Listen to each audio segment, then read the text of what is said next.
Welcome back to the Virtual Reality Reconstructionist. I'm your host, Dr. Roger Ryan Ryder, founder of Triple R Investigations. This podcast examines how cutting-edge forensic technology is transforming investigations, training, and courtroom proceedings. Today's episode is a solo deep dive into one of the most fascinating frontiers in criminal justice, the use of virtual reality reconstructions in court cases. We'll explore how VR is influencing jury decisions, how attorneys and experts are utilizing it strategically, real-life instances in which VR has changed outcomes, and what it means for the future of justice. This episode is made possible by Alive by Triple R Investigations, our sponsor. Alive provides life-saving active shooter survival training and continues to support innovation in public preparedness. Let's start with the basics. Why does VR matter in the courtroom? For decades, we've relied on photos, diagrams, and sometimes grainy videos to explain events. VR flips the script by immersing juries directly into the reconstructed scene. Instead of imagining where people stood or what someone could see, juries can step inside the environment. Research backs this up. In an Australian study, juries who explored a hit and run in VR reached the correct verdict 9.5 times more often than those who only saw photographs.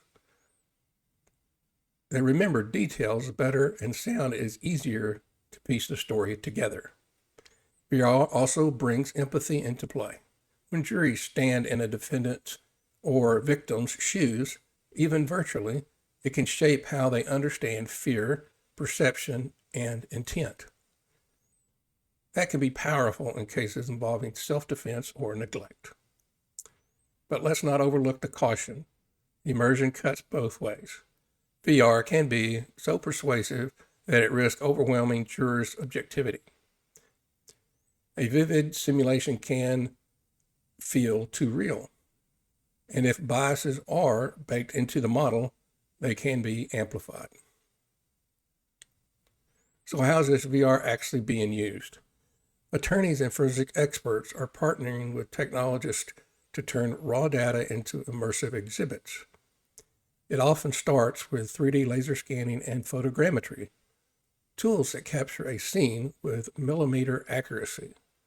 These scans become a backbone of a VR model which can be presented in court.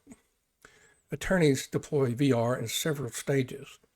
Opening statements, for instance, to give the juries a preview of the scene. Expert testimony, where a reconstructionist can literally walk the jury through a crash or crime scene in 3D. Evidence presentation, to virtually back up witness testimony. One striking example is defense attorney Ken Bedouts in Florida, who used the VR and placed a judge inside his client's perspective during a self-defense hearing. Another comes from civil litigation, where attorneys put juries in the driver's seat of a truck to show that was or wasn't visible in the moment of impact. Accuracy is key. Experts must testify about how the VR was made, what data was used, and why it is faithful to the evidence. Opposing counsel will challenge every assumption, from lighting to distances. The following is an ad from our sponsor, Alive by Triple R Investigations. I'm Dr. Ryder, founder of Triple R Investigations, and a certified instructor of the Alive Active Shooter Survival Training Program. Active shooter situations are unpredictable and fast. When lives are on the line, what you do in the first few seconds can mean the difference between life and death. That's why I offer Alive, a nationally recognized survival training program that teaches you how to respond with purpose, not panic. You'll learn a proven 5-step method that empowers ordinary people to take control in extraordinary situations. A. Assess. Recognize danger early and trust your instincts. L. Leave. Get out immediately if you can. I. Impede. Lock or barricade yourself in. V. Violence. Defend yourself if you must. E. Expose, evacuate. Move to safety when it's clear. Security and law enforcement train for these events. So should everyone, because everyone deserves to go home safe. Preparation is not paranoia, it's protection. Don't wait until it's too late. Learn how to stay alive. Thank you, Alive by R Investigations. Now back to the Virtual Reality Reconstructionist and its host, Dr. Ryan Ryder. Let's ground this in real cases. Case number 1 involves a cement truck accident. In California, a wheelchair-bound pedestrian was run over in a crosswalk by a cement truck. The defense argued that the driver couldn't see the man due to the vehicle's blind spots. The plaintiff's team built a VR reconstruction from the driver's point of view. Jurors donned headsets and saw for themselves. The pedestrian was clearly visible. That immersive moment helped secure a 7-figure judgment. Case number 2, a yacht accident. In another case, a 70-year-old man claimed he fell because poor lighting made the step inside a yacht invisible to him. The defense used VR to recreate the cabin. Test users could plainly see the step, providing it was noticeable.